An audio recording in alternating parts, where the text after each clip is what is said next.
प्रार्थना, क्योंकि जो कोई मांगता है उसे मिलता है, और जो ढूंढता है वह पाता है, और जो खटखटाता है उसके लिए खोला जाएगा। यदि तुम मुझ में बने रहो और मेरी बातें तुम में बनी रहें, तो जो चाहो मांगो वह तुम्हारे लिए हो जाएगा।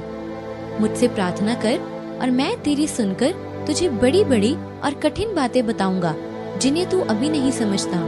तुम मुझे ढूंढोगे और पाओगे भी, क्योंकि तुम अपने संपूर्ण मन से मेरे पास आओगे।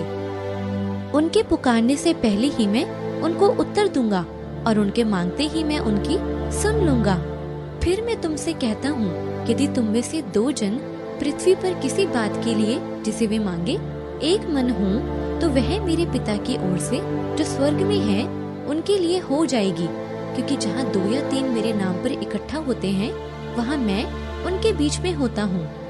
मैं उसके सामने जो हियाव होता है वह यह है कि यदि हम उसकी इच्छा के अनुसार कुछ मांगते हैं तो हमारी सुनता है, और जब हम जानते हैं कि जो कुछ हम मांगते हैं वह हमारी सुनता है, तो यह भी जानते हैं कि जो कुछ हमने उससे मांगा वह पाया है। निरंतर प्रार्थना में लगे रहो। यदि मैं मन में अनर्थ बात सोचता तो प्रभु मेरी ना सुनता। यदि मैं मन में अनर्थ बात सोचता तो प्रभु मेरी ना सुनता, परंतु परमेश्वर ने तो सुना है। उसने मेरी प्रार्थना की ओर ध्यान दिया है। शमौन, हे शमौन, देख, शैतान ने तुम लोगों को मांग लिया है कि गेहूं की नाई फटके, परंतु मैंने तेरे लिए विनती की कि तेरा विश्वास जाता न रहे, और जब तू फिरे तू अपने भाइयों को स्थिर करना। इसीलिए जो उसके द्वारा परमेश्वर के पास आते हैं वह उनका पूरा पूरा उद्धार कर सकता है, क्योंकि वह उनके लिए विनती करने को सर्वदा जीवित है। मैं चाहता हूँ कि हर जगह पुरुष बिना क्रोध और विवाद के पवित्र हाथों को उठाकर प्रार्थना किया करें। इसी रीति से आत्मा भी हमारी दुर्बलता में सहायता करता है, क्योंकि हम नहीं जानते कि प्रार्थना किस रीति से करना चाहिए, परंतु आत्मा आप ही ऐसी आहें भर भर कर जो बयान से बाहर है हमारे लिए विनती करता है। और मनों का जांचने वाला जानता है कि आत्मा की मनसा क्या है, क्योंकि वह पवित्र लोगों के लिए परमेश्वर की इच्छा के अनुसार विनती करता है। इसलिए मैं तुमसे कहता हूँ कि जो कुछ तुम प्रार्थना करके मांगो तो प्रतीति कर लो कि तुम्हें मिल गया और तुम्हारे लिए हो जाएगा। और जो कुछ हम मांगते हैं वह हमें उससे मिलता है, क्योंकि हम उसकी आज्ञाओं को मानते हैं और जो उसे भाता है वही करते हैं। फिर वह थोड़ा और आगे बढ़कर मुंह के बल गिरा और यह प्रार्थना करने लगा कि हे मेरे पिता, यदि हो सके तो यह कटोरा मुझसे टल जाए, तो भी जैसा मैं चाहता हूँ वैसा नहीं, परंतु जैसा तू चाहता है वैसा ही हो। परंतु जब तू प्रार्थना करे तो अपनी कोठरी में जा और द्वार बंद करके अपने पिता से जो गुप्त में है प्रार्थना कर, और तब तेरा पिता जो गुप्त में देखता है तुझे प्रतिफल देगा। प्रार्थना करते समय अन्य जातियों की नाई बकबक ना करो, क्योंकि वे समझते हैं कि उनके बहुत बोलने से उनकी सुनी जाएगी। इसलिए आओ हम अनुग्रह के सिंहासन के निकट हियाव बांधकर चलें, कि हम पर दया हो और वह अनुग्रह पाएं जो आवश्यकता के समय हमारी सहायता करे। और हर समय और हर प्रकार से आत्मा में प्रार्थना और विनती करते रहो, और इसीलिए जागते रहो कि सब पवित्र लोगों के लिए लगातार विनती किया करो। मैं चाहता हूँ कि हर जगह पुरुष बिना क्रोध और विवाद के पवित्र हाथों को उठाकर प्रार्थना किया करें। सांझ को, भोर को, दोपहर को, तीनों पहर में दुहाई दूंगा और कराहता रहूंगा, और वह मेरा शब्द सुन लेगा। वह लाचार की प्रार्थना की ओर मुंह करता है और उनकी प्रार्थना को तुच्छ नहीं जानता। मैं प्रेम रखता हूँ इसलिए कि यहोवा ने मेरे गिड़गिड़ाने को सुना है। उसने जो मेरी ओर कान लगाया है, इसलिए मैं जीवन भर उसको पुकारा करूँगा। सांझ को, भोर को, दोपहर को, तीनों पहर में दुहाई दूंगा और कराहता रहूंगा। वह लाचार की प्रार्थना की ओर मुंह करता है और उनकी प्रार्थना को तुच्छ नहीं जानता। मैं प्रेम रखता हूँ इसलिए कि यहोवा ने मेरे गिड़गिड़ाने को सुना है। वह तुम्हारी दुहाई सुनते ही तुम पर निश्चय अनुग्रह करेगा। वह सुनते ही तुम्हारी मानेगा।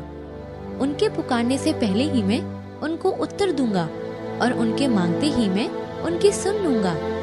मुझसे प्रार्थना कर और मैं तेरी सुनकर तुझे बड़ी बड़ी और कठिन बातें बताऊंगा जिन्हें तू अभी नहीं समझता, ताकि तेरा दान गुप्त रहे और तब तेरा पिता जो गुप्त में देखता है तुझे प्रतिफल देगा। मैं तुमसे सच कहता हूँ, जो कुछ तुम पृथ्वी पर बांधोगे वह स्वर्ग पर बंधेगा, और जो कुछ तुम पृथ्वी पर खोलोगे वह स्वर्ग पर खुलेगा। फिर मैं तुमसे कहता हूँ, यदि तुम में से 2 जन पृथ्वी पर किसी बात के लिए जिसे वे मांगे एक मन के हों, तो वह मेरे पिता की ओर से जो स्वर्ग में है उनके लिए हो जाएगी। क्योंकि जहाँ 2 या 3 मेरे नाम पर इकट्ठा होते हैं, वहाँ मैं उनके बीच में होता हूँ। और जो कुछ तुम मेरे नाम से मांगोगे वही मैं करूँगा, कि पुत्र के द्वारा पिता की महिमा हो। यदि तुम मुझसे मेरे नाम से कुछ मांगोगे तो मैं उसे करूँगा। यदि तुम मुझ में बने रहो और मेरी बातें तुम में बनी रहें, तो जो चाहो मांगो और वह तुम्हारे लिए हो जाएगा। यदि पिता से कुछ मांगोगे तो वह मेरे नाम से तुम्हें देगा। अब तक तुमने मेरे नाम से कुछ नहीं मांगा, मांगो तो पाओगे, ताकि तुम्हारा आनंद पूरा हो जाए। परमेश्वर के निकट आओ तो वह भी तुम्हारे निकट आएगा। और जो कुछ हम मांगते हैं वह हमें उससे मिलता है, क्योंकि हम उसकी आज्ञाओं को मानते हैं और जो उसे भाता है वही करते हैं। और हमें उसके सामने जो हियाव होता है वह यह है कि यदि हम उसकी इच्छा के अनुसार कुछ मांगते हैं तो हमारी सुनता है। और जब हम जानते हैं कि जो कुछ हम मांगते हैं वह हमारी सुनता है, तो यह भी जानते हैं कि जो कुछ हमने उससे मांगा वह पाया है। यहोवा जो इज़राइल का पवित्र और उसका बनाने वाला है, वह यूं कहता है, क्या तुम आने वाली घटनाएं मुझसे पूछोगे? क्या मेरे पुत्रों और मेरे कामों के विषय मुझे आज्ञा दोगे? तुम मुझे ढूंढोगे और पाओगे भी, क्योंकि तुम अपने संपूर्ण मन से मेरे पास आओगे। यदि तुम विश्वास रखो और संदेह ना करो, तो यदि इस पहाड़ से भी कहोगे कि उखड़ जा और समुद्र में जा पड़, तो यह हो जाएगा। और जो कुछ तुम प्रार्थना में विश्वास से मांगोगे वह सब तुमको मिलेगा। इसलिए मैं तुमसे कहता हूँ कि जो कुछ तुम प्रार्थना करके मांगो तो प्रतीति कर लो कि तुम्हें मिल गया और तुम्हारे लिए हो जाएगा।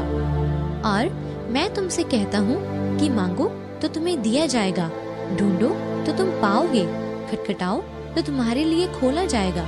क्योंकि जो कोई मांगता है उसे मिलता है, और जो ढूंढता है वह पाता है, और जो खटखटाता है उसके लिए खोला जाएगा। ना अविश्वासी होकर परमेश्वर की प्रतिज्ञा पर संदेह किया, पर विश्वास में दृढ़ होकर परमेश्वर की महिमा की, और निश्चय जाना कि जिस बात की उसने प्रतिज्ञा की है वह उसे पूरी करने को भी सामर्थी है। अब जो ऐसा सामर्थी है कि हमारी विनती और समझ से कहीं अधिक काम कर सकता है, उस सामर्थ्य के अनुसार जो हमें कार्य करता है। इसलिए आओ हम अनुग्रह के सिंहासन के निकट हियाव बांधकर चलें, कि हम पर दया हो और वह अनुग्रह पाए जो आवश्यकता के समय हमारी सहायता करे। और विश्वास बिना उसे प्रसन्न करना अनहोना है, क्योंकि परमेश्वर के पास आने वाले को विश्वास करना चाहिए कि वह है और अपने खोजने वालों को प्रतिफल देता है। पर विश्वास से मांगे और कुछ संदेह ना करे, क्योंकि संदेह करने वाला समुद्र की लहर के समान है जो हवा से बहती और उछलती है। ऐसा मनुष्य यह ना समझे कि मुझे प्रभु से कुछ मिलेगा। और हमें उसके सामने जो हियाव होता है वह यह है कि यदि हम उसकी इच्छा के अनुसार कुछ मांगते हैं तो हमारी सुनता है। हे यहोवा, भोर को मेरी वाणी तुझे सुनाई देगी, मैं भोर को प्रार्थना करके तेरी बाट जोहूंगा। हे परमेश्वर, तू मेरा ईश्वर है, मैं तुझे यत्न से ढूंढूंगा। सूखी और निर्जल उसर भूमि पर मेरा मन तेरा प्यासा है, मेरा शरीर तेरा अति अभिलाषी है। क्या ही धन्य है वे जो उसकी चुनौतियों को मानते हैं और पूर्ण मन से उसके पास आते हैं। परंतु जब तू प्रार्थना करे तो अपनी कोठरी में जा और द्वार बंद करके अपने पिता से जो गुप्त में है प्रार्थना कर, और तब तेरा पिता जो गुप्त में देखता है तुझे प्रतिफल देगा। मृत्यु की तरंगों ने तो मेरे चारों ओर घेरा डाला, अधर्मियों की बाढ़ ने मुझको घबरा दिया था। अधलोक की रस्सियां मेरे चारों ओर थीं, मृत्यु के फंदे मेरे सामने थे। अपने संकट में मैंने यहोवा को पुकारा और अपने परमेश्वर के सम्मुख चिल्लाया, और उसने मेरी बात को अपने मंदिर में से सुन लिया और मेरी दुहाई उसके कानों में पहुंची। क्योंकि उसने दुखी को तुच्छ नहीं जाना और ना उससे घृणा करता है और ना उससे अपना मुख छिपाता है। और जब उसने उसकी दुहाई दी तब उसकी सुन ली। और संकट के दिन मुझे पुकार, मैं तुझे छुड़ाऊंगा और तू मेरी महिमा करने पाएगा। हे लोगों, हर समय उस पर भरोसा रखो, उससे अपने अपने मन की बातें खोल कर कहो। परमेश्वर हमारा शरण स्थान है। तो भी जब जब उनका चिल्लाना उसके कान में पड़ा, तब तब उसने उनके संकट पर दृष्टि की और उनके हित अपनी वाचों को स्मरण करके अपनी अपार करुणा के अनुसार तरस खाया। मैं पूरे मन से तेरी खोज में लगा हूँ, मुझे तेरी आज्ञाओं की बाट से भटकने ना दे। जब तक यहोवा मिल सकता है तब तक उसकी खोज में रहो, जब तक वह निकट है तब तक उसे पुकारो। कोई भी तुझसे सहायता लेने के लिए चौकसी करता है कि तुझसे लिपटा रहे, क्योंकि हमारे अधर्म के कामों के कारण तूने हमसे अपना मुंह छुपा लिया है और हमें हमारी बुराइयों के वश में छोड़ दिया है। तुम मुझे ढूंढोगे और पाओगे भी, क्योंकि तुम अपने संपूर्ण मन से मेरे पास आओगे। रात के हर पहर के आरंभ में उठकर चिल्लाया कर, प्रभु के सम्मुख अपने मन की बातों को धारा की नाई उंडेल। तेरे बाल बच्चे जो हर एक सड़क के सिरे पर भूख के कारण मूर्छित हो रहे हैं, उनके प्राण के निमित्त अपने हाथ उसकी ओर फैला। हम अपने चाल चलन को ध्यान से परखें और यहोवा की ओर फिरें। हम स्वर्ग में विराजमान परमेश्वर की ओर मन लगाएं और हाथ फैलाएं। तो भी यहोवा की यह वाणी है, अभी भी सुनो। उपवास के साथ रोते पीटते अपने पूरे मन से फिरकर मेरे पास आओ। यह जाति बिना प्रार्थना और उपवास किसी और उपाय से निकल नहीं सकती। यह प्रार्थनाएं आपको मसीही जीवन के हर मोड़ पर ही विश्राम, बल, आशा और हिम्मत देगा। विश्वास के साथ प्रार्थना करते रहे। आमीन।